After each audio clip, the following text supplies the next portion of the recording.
You're listening to the Dibbly-Dobbly podcast. Remember to like, share, comment, subscribe, and click the bell to make sure you get the latest episodes of the podcast. Be sure to like and share our Facebook page and follow us on Twitter and on Instagram.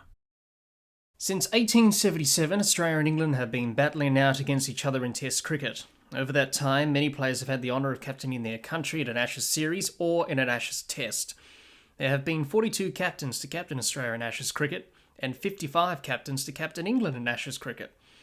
For the Dibbly-Dobbly podcast historical series, we are looking back at all the players who've captained Australia and England in Ashes cricket. In this historical series episode, we are looking back at the Ashes captains who captained Australia in the 1990s. Mark Taylor is one of Australian cricket's great captains and batsmen.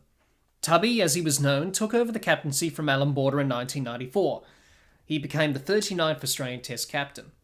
Taylor excelled as a captain and as a batsman.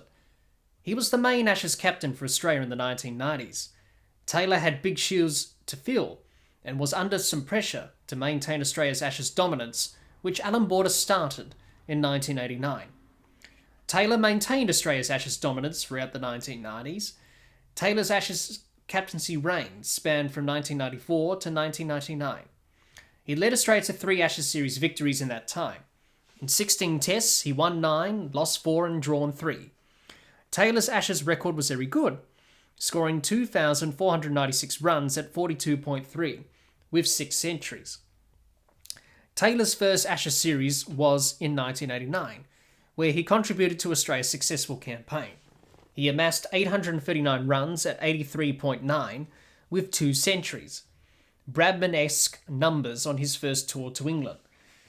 His highest score of 219 at Trent Bridge during the 5th test was a splendid innings. He and Geoff Marsh added 329 for the first wicket, which became the highest ever opening partnership in Ashes cricket.